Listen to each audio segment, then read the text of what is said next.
Hey everyone, and thanks for listening. Today I'm speaking with John Williams, the CEO of Atlas Space Operations.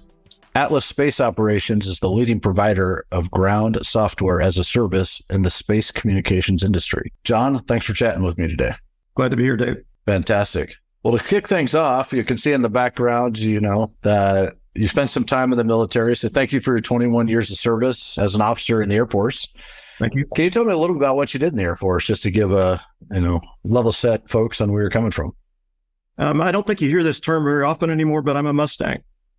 So 4 years enlisted, 17 as an officer. I finished most of my career as a professional space officer, commanded the Air Force Satellite Control Network in my last role, but got to do an awful lot of special things.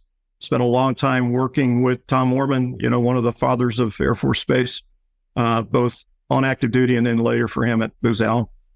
Oh, fantastic. Yeah, what a unique time, I imagine, as well, as space was really becoming something of its own domain, if you will, or own service. I remember living through the first space war as a young captain in Desert Storm and watching everything going on there. And then afterwards, leading what became the space-based infrared system for Space Command and briefing out all our Desert Storms lessons learned to all the folks who were now paying attention to us, that we were real. Yeah, what a transition. From early on nuke only to now, everything is tied into space, and his current combat operations just continue to become every day just part of our life, having space, which a lot of folks don't really understand how much that integrates. How hard it is with a day without space. Right. Well, I think it's pretty awesome. It may have changed over time, but as I look at, the current officers that I've served with that are transitioning out, it's not that common for folks like yourself to rise up in this, civilian side, commercial sector, to become a CEO of a company like Atlas Space. Can you tell me, some of the experiences you had in the Air Force, or things that opportunities that may have existed that, allowed you to rise to this position? Well, I think, as it is for you, we learned in the Air Force to be leaders. I was the only, you have to talk about the how unique it was to be in space. I think I'm the only space officer to ever be the aide to the Air Force chief. My chief was Mike Ryan in his first year as chief in 97 and 98. And he gave me the best piece of leadership advice I've ever gotten over the years, which is the number one rule of leadership is to succeed through your people. So in the last 25 years in the different roles I've had, I've continued to apply that rule. I think I got out at a young enough time, Dave, in my career, that I still had runway to grow in the commercial world into leadership roles. This is my second stint as the CEO, third time leading a global business. And I think my time in the Air Force really set me up for that. My time as a commander of the Air Force Satellite Control Network gave me the mission area background for these three global roles that I've had. Yeah, and I think that is true. Leading through your people, and being people are going to help you succeed. That's right. You can't do it yourself, and they're the secret to the success. There are a lot of ways to do it, but that one seems to provide a lot of traction. Right. Well, as you left the Air Force, you had some couple other stints at Booz and ATK and Universal Space, Viasat. Can you talk through a little bit what you did through those different avenues as you reached your current capacity? So I think there's a common theme of through those roles of we were pushing change in the DIB, pushing change in the marketplace. At Booz Allen, I led a team that was doing defense industrial base studies for the Deputy Undersecretary of Defense for Industrial Policy. We were helping them identify key technologies that we, the U.S., needed to invest in across the DIB over the next 20 years to retain our technology leadership. At the same time, we were identifying technologies in the space domain where we were actually losing that leadership. And I think a lot of that has come to fruition here in the last decade or so, particularly with the Chinese. So that put me on a path with the DIB to be both a consultant and kind of a strategist perspective. My stint at ATK was where I would say I really learned business development, overseeing business development for 3 business units. I got to learn from a master in business development who was our general manager at the time. And then my last three roles have all been this global network kind of role, going to be the CEO of USN. USN went away as our Swedish owners decided to do away with all their daughter companies and bring the magic that we had created at USN into the mother company. Viasat asked me to come on board and build a brand new business there, doing the same thing, which I did. And then I had the opportunity earlier this year to take over this essentially startup company that's, far along in its startup. We're between Series B and Series C, and take this company over the goal line into profitability through Series C, and then whatever the future is after that. That's great. Yeah. How do you like the startup versus these larger, behemoths that you work for? So it's different. Every single culture in each of those companies is different.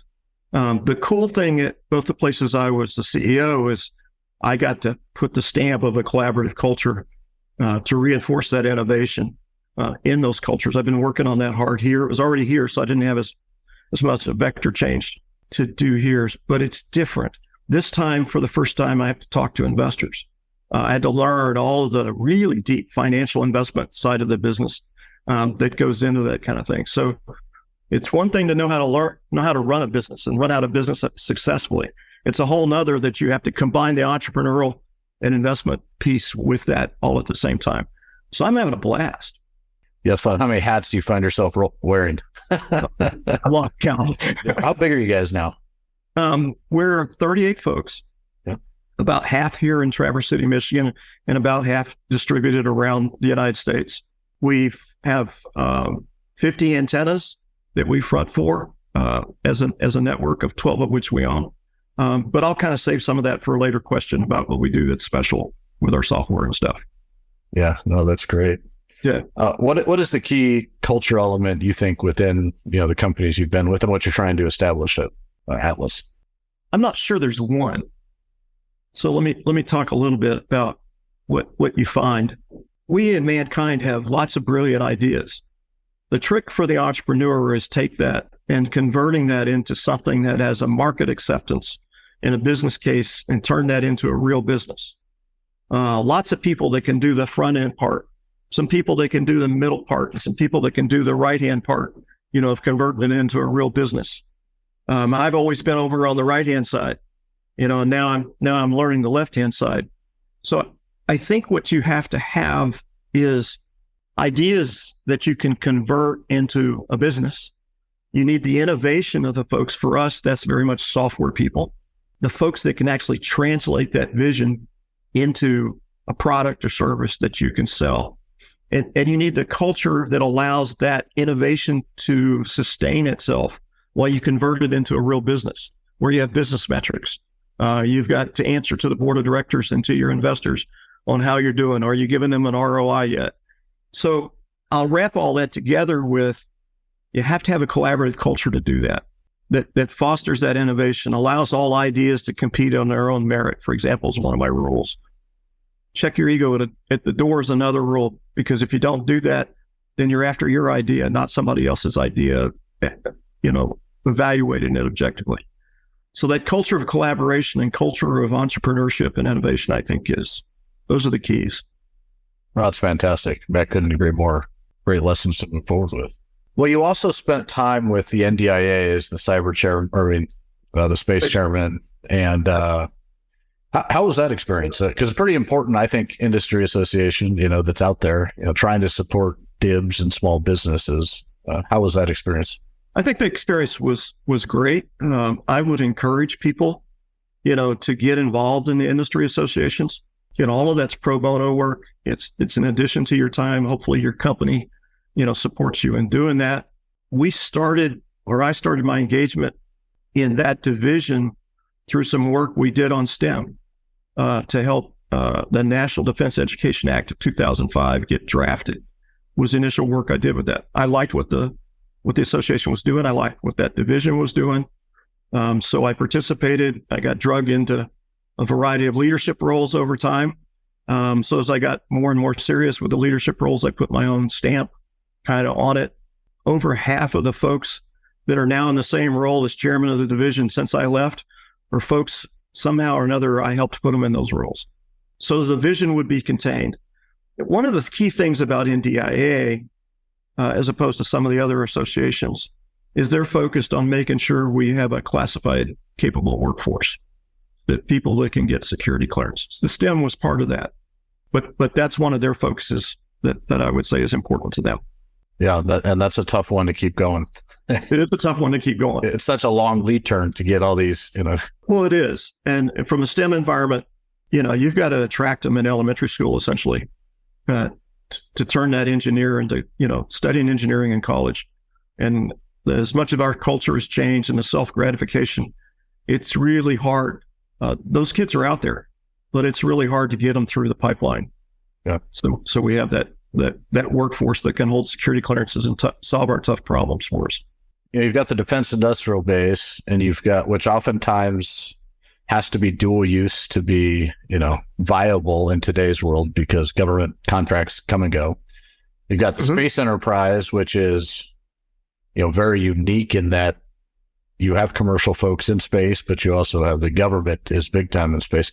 How do you find that intersection goes together? Do you have very much just commercial folks on one side and space or government on the other, or is it very mixed? I would say that there's probably silos with some crossover from the silos. There's very much a civil market, for example, with NASA and NOAA, and commercial companies who support them. So there's old space and new space too, Dave. Old space, a lot of the old large primes, the government, and so they have traditional processes, traditional business models, the FAR. How do we buy satellites and it takes 7 years to design one? And then there's the new space environment where the business models are different, the timelines are different. A satellite can be built in 12 to 36 months. Not as big a hang up on requirements. Services are much more prevalent. So while there are, in the old space domain, government folks and their traditional supplier base, over in the new space domain, there's not so many folks. I see the Space Development Agency trying to make the transition in what they're doing with their tranches, trying to capture that magic that's quicker and more innovative on the commercial side. And I think they're doing a good job of tapping into that. But it really is different. Atlas lives mostly in the new space environment, but we do have a subsidiary, for example, to deploy our capabilities towards the traditional government market space. So what you said about two sides, even we as a new space commercial company, are bifurcated a little bit to try to deal with both worlds. So you would say Atlas is dealing with mostly the civil side, not as much government contract. Commercial side. I differentiate between defense, intel, civil, which is NASA, NOAA, and pure commercial. But you do have work with the defense industrial, or as part of the defense industrial bit with the government. We do. We just got our first classified contract, as a matter of fact. Oh, great. Yeah. Why don't you tell me all about it? No, I think I better not. What excites you about, or what do you like or enjoy about working with the government and the defense industrial base? I would say the space marketplace is evolving. As we watch what Space Force is doing, and this is something I've been a voice for change on for years now, they've struggled with what's inherently military and what's core versus what they can buy as a service. And that struggle, frankly, has gone on since Desert Storm. But in the last 10 years has really, really changed quite a bit with the advent of Space Force, with them having some of their own acquisition authorities, and them standing up things like spec OTA to capture the OTA market, to help bridge the gap between companies and traditional acquisition in LA with Space Systems Command. I see a lot of change there. I'd also tell you that the Chinese threat's probably a forcing function right now for the embracing of commercial space. So I think what I'm seeing is a lot of change. What I'm also seeing, I think, is a government who's still challenged in understanding a commercial business model. They're out building their version of the Civil Reserve Air Fleet, or the craft. It's called CASR in the space business. And understanding what commercial companies will or would not do in a CASR environment, I think is going to be an interesting, evolving conversation. So as the space community comes into its own in the defense business, as its own service, I think it's an exciting time to be part of it, to see how they adapt to what's the innovation that's out there in commercial. Can they adapt from their old acquisition model that takes so long to put a satellite on orbit and is 3 or 4 generations behind in a computer chip once it's on orbit? It's just going to be an interesting journey to continue to get to play, and that's exciting for me. Yeah, it's pretty neat. I know General Saltzman pretty well from the previous Air Force time, but good. Seems like the right guy. I mean, they're pushing the right buttons. It seems to change, to bring acquisition and requirements and operators all together. Just breaking the paradigms that have been set up in our, I'd say, Air Force as we've known it, and other services. Right, and I would echo. I don't know General Saltzman personally. He was kind of in a generation behind me. I was encouraged that he sent their commercial strategy back to the team to go back and try again, that it wasn't where they needed to be. That to me showed some great leadership. I do know General Stephen Whiting, who's going to take over Space Command, U.S. Space Command. He was my DO when I was a satellite control network. Oh, wow. So I think Stephen's the last of the senior officers that I knew from my time on active duty. Yeah, but they are great. They are great leaders. Our nation's in good hands.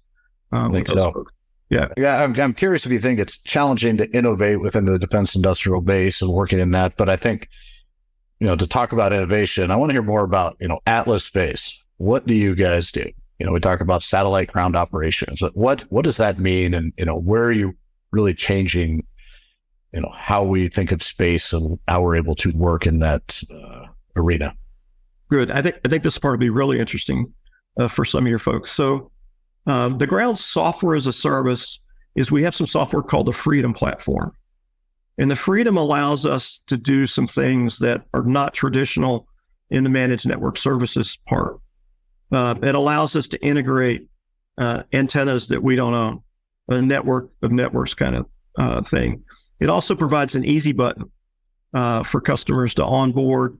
We use machine learning to help trend things. It's just really different than what's traditionally been offered.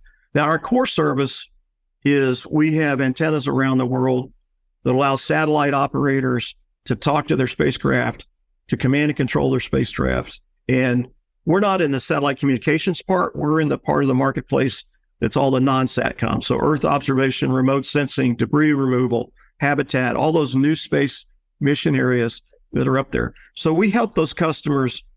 They're essentially creating content on orbit, whereas the satellite communications folks are taking content created on the Earth, going up to space and moving that somewhere else on the ground.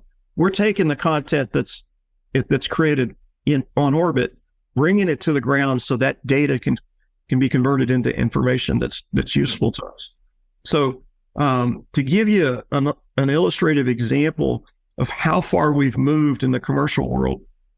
So 20 years ago, this business, when you would touch a satellite, had a person in the loop at the antenna, a person in the loop at the network operations center, and a person in the loop at a satellite operations center.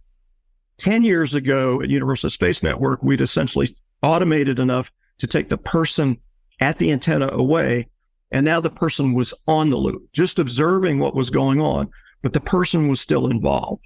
Now where we are today with our Freedom software and what we do as a modern network is we're lights out. We don't have an operations center. Everything's computer to computer. There is no person in or on the loop. All the scheduling's done machine to machine.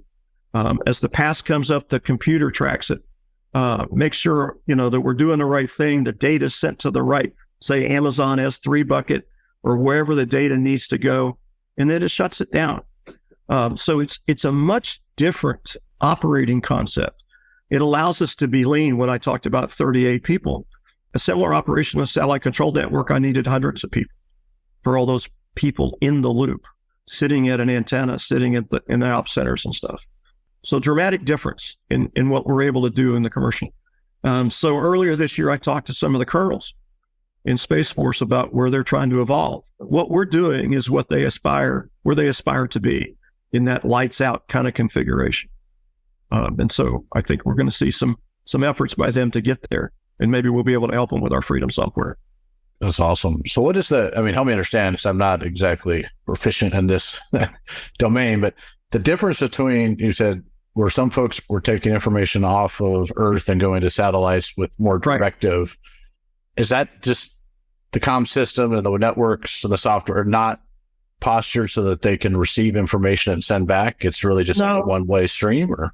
No. So there really are different marketplaces in the space business. So there's a very robust satellite communications market, or SATCOM, as we call it in the military, where there is content somewhere that on the Earth that needs to move somewhere else, whether that's a picture from the intelligence community that needs to move to a warfighter in theater. That content's on the ground now, but that content originally got created by an imaging spacecraft. So the satellites and the antennas supporting moving the content from the NRO to CENTAF is different infrastructure and stuff than what we do to bring the image down from a spacecraft. So the frequencies are different, the operating models are different, the abilities of the antennas are different, both in data rates, frequencies, limited motion versus full motion. So really it's different marketplaces. And I always include that explanation because I don't want people to get in the mind, well, geez, this is what Intelsat does. This is what O3B does. This is what, other folks does. Visat, this primary business that I just came from. This is aimed at Earth observation, bringing pictures to the ground, whether those be radar or optical, all those kinds of things, and then turning those into information that people could see. So it is different. Is it full motion video as well? You can do any type of information. Well, that depends on the spacecraft, the data link, not unlike your fighter, the data link to do that. So it all drives into the capabilities of the antennas and the spacecraft itself to do that. We are moving to a world, and I call it, they're moving to generation 3 and 4 spacecraft along a line. We're moving to a world with generation 3 or 4 spacecraft where they're collecting more data, which could in future include video, and they got to move that to the ground. And we stopped talking about megabits to the ground or even gigabits to the ground. Now we're starting to talk terabits to the ground. And so everything has to change to adapt to that. That's where the innovation becomes really important. Yeah, absolutely. Do you take, and just to help me understand, are they then the satellite operator or the satellite company's operators, are they taking your software and using it on their satellites, or they're transmitting to a network of antennas that you've now been able to collect that and... Yes. Okay. So we run a network of antennas with our software. Our software makes the customer experience much simpler for them, but everything that happens with the spacecraft is up to them. We just enable that. So that picture that comes down, they tell us over what antenna, at what time they want to download that. That's what happens. It goes to where they want it. Often these days it's in the cloud somewhere to be processed. And a simple explanation is we're the bent communications pipe, 2 ways for them to talk to that spacecraft and get data from that spacecraft. Cool. So back to our innovation question, do you find it's easier to innovate in this commercial space versus the civil or government side of it? Absolutely. I'll give credit to, we've had our fair share of small business innovative research efforts, and to Defense Innovation University, that they're bridging some of the gap.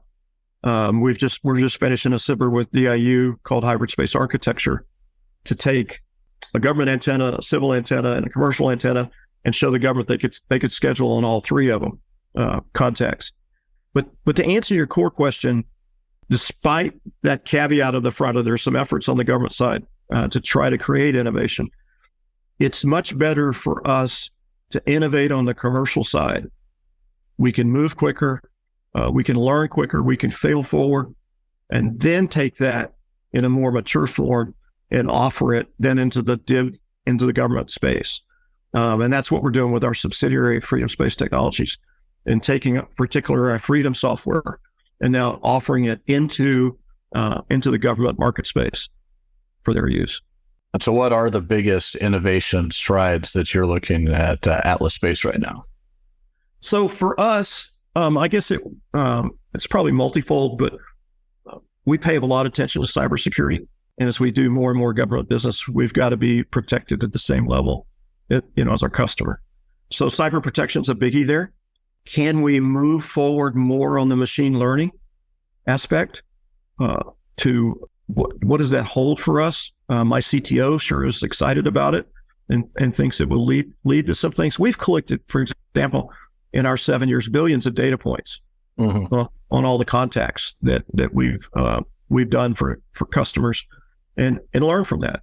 And I guess for us, we need to invest in some assets on the antenna side that more match us to that evolving world, of maybe moving terabytes that I was describing to you a few minutes ago. So I think for us, that's the innovation. So we need to innovate on the software side, and we need to up our game on the hardware side. Yeah. So I noticed in your, on some of the website talking about the deep space communication and network. What is that about? Well, that ties into that part about upping our hardware. I would describe it as, if you look in the new space marketplace, you've got both the government and commercial folks, whether that's Bezos or Musk, wanting to go to the moon and wanting to go to Mars. But we're going to cislunar. We're putting lots of things out at geostationary. So the commercial world's just blossoming and doing things now at higher and higher altitudes, farther and farther out orbits. So that deep space connectivity is all about supporting things out to the moon over time as the marketplace takes off. There's not a lot of commercial providers out there today that can do lunar support.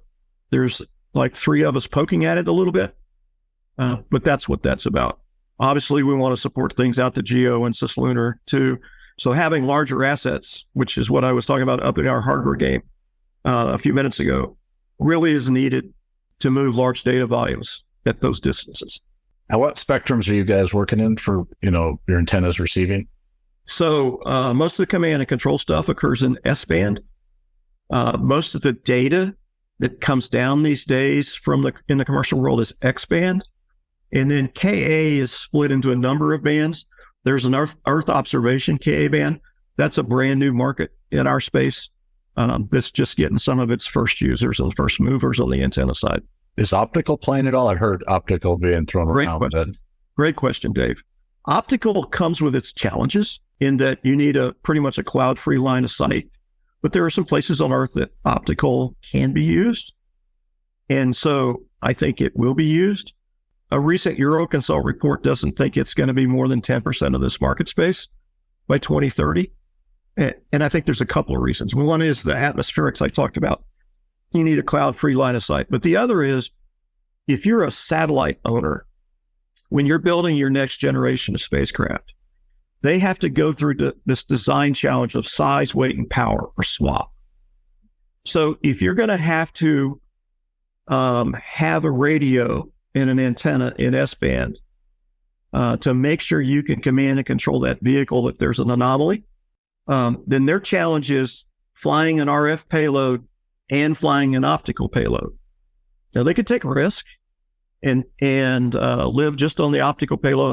I don't think there's anybody ready to do that yet. So the challenge I think on the optical side is adoption a bit, because they're going to cost the customer or the satellite owner some size, weight, and power to fly that optical payload. But that optical payload does move more data than X and Ka. So there will be some folks that adopt that. We're playing around the edges of that. We've talked to some of the optical providers. As the market becomes more clear, that we may deploy some optical assets at a few of our ground stations where the atmospherics work for it.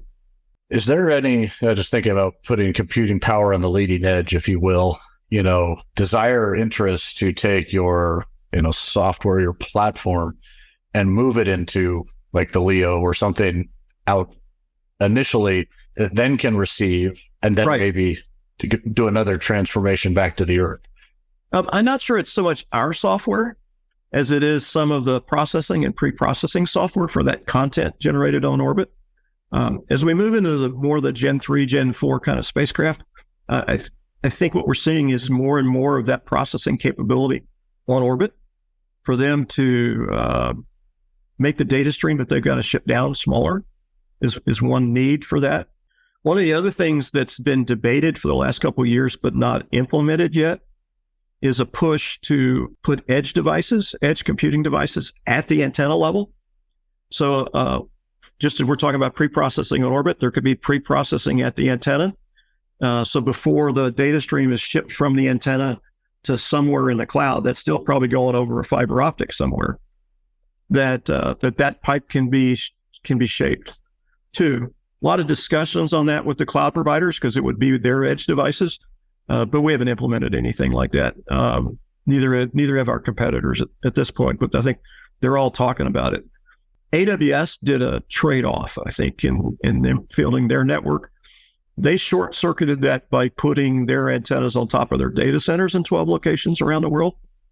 It just turns out that the challenge is those 12 locations aren't necessarily the best geography for the satellite operator. It's concept of operations and when they want to downlink, nor are they, some of them are in not licensing friendly countries either to license the downlink or the uplink. So there's always compromises in this business that you're trying to trade off. At least I'm kind of long in the tooth in this, so I think I've crossed most of those bridges so that we can make better decisions here on some of that. Oh, that's so fascinating. That's fantastic. Yeah. Well, you mentioned cybersecurity. I agree, but for a company like yours, that's not necessarily your domain, expertise. Even right. Though you're wise at. How do you handle cybersecurity? Do you outsource? Are you trying to insource the capabilities for protecting your, I'd say your very important IP, so that doesn't get in the hands of the wrong folks? You don't get stuck in some sort of ransom situation. It's a little of both of insource and outsource. I got a really talented small software team that really paid attention to this. We're housed in Amazon in their cloud with most of our stuff. So we leverage Amazon's security skills to do that. So that's kind of the outsourcing part of it. The other part I would tell you is I'm probably hyper aware about the need to pay attention to that. One Friday night as I'm going home, I got a phone call at Universal Space Network years ago that one of my operators had clicked on ransomware. And so for the next half hour, I was driving home worried about that I was about to lose the network that night. It turned out that we had been working cyber defense for about a year before that, putting different tools in place. And so my team there jumped through hoops, got the ransomware corralled with no impact, and we moved on and continued to work on upping our cyber game.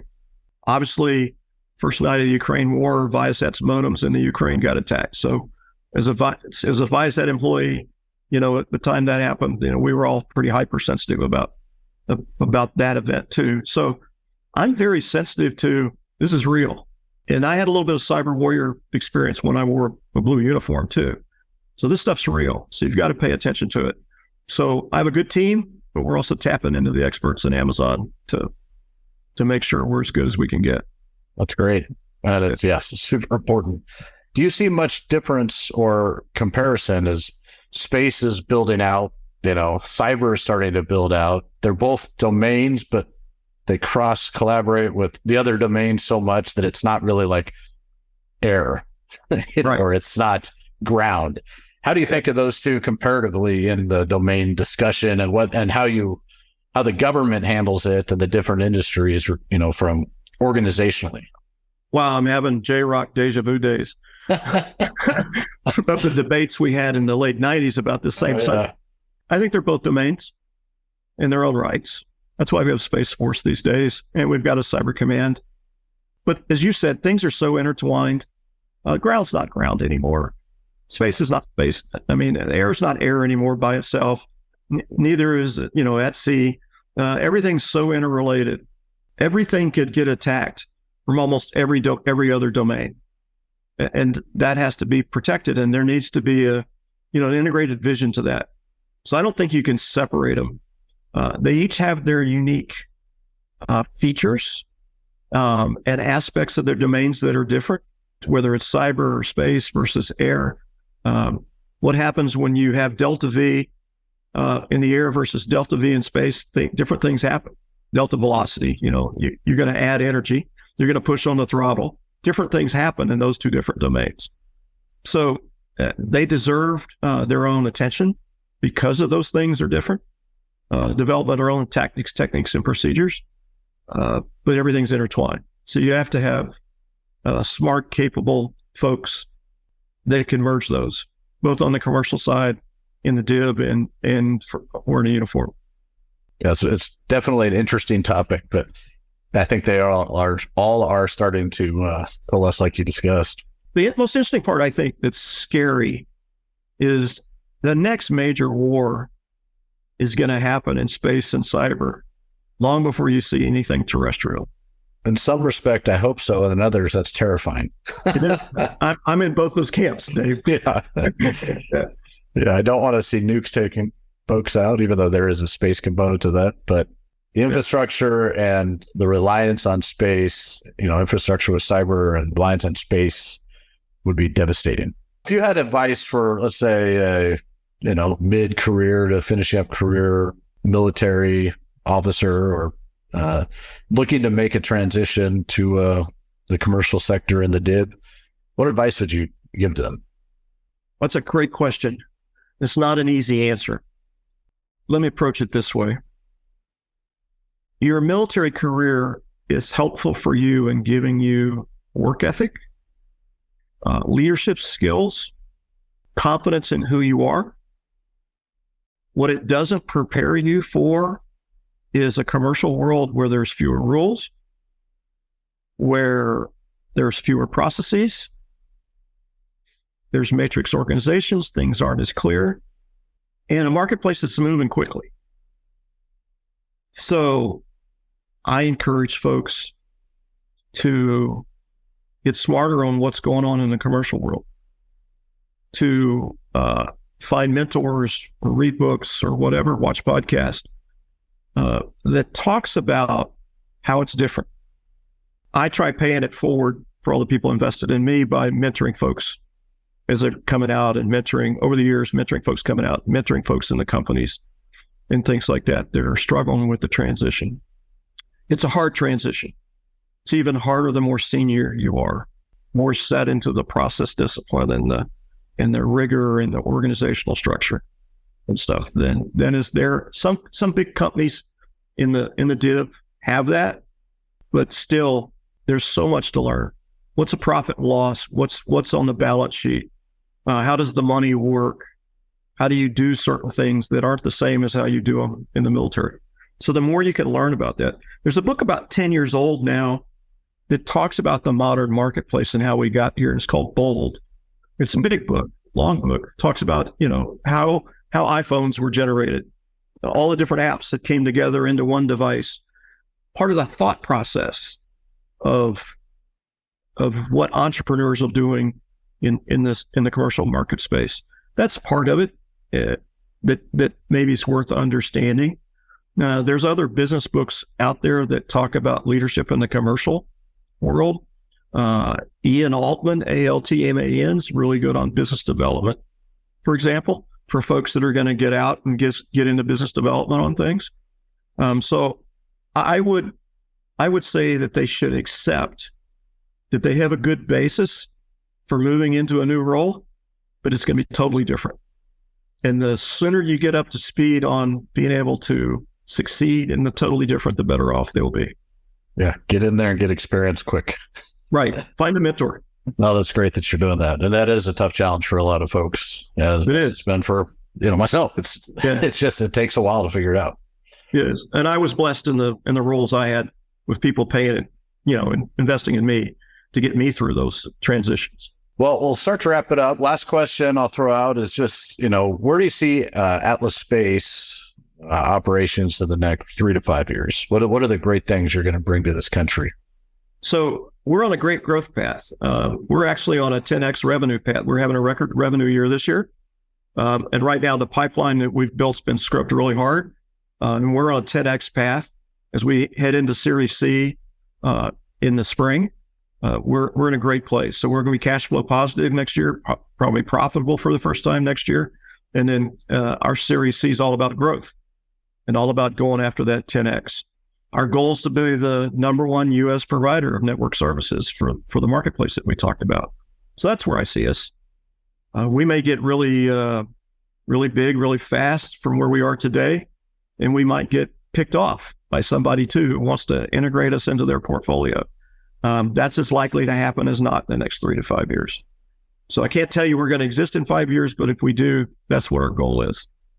Yeah, all great outcomes. You're obviously doing something that makes a great difference in a much needed capability. So, right, I appreciate that.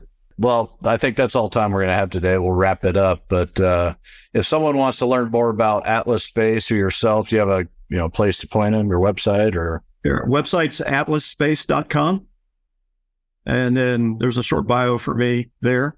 And then I'm on LinkedIn if people want to connect. Okay. There's an Atlas page on LinkedIn too. Great. Well, again, thanks again, John, and look forward to your success, your continued success, and let's keep in touch. Sounds great, Dave. Thank you for the opportunity. Take care.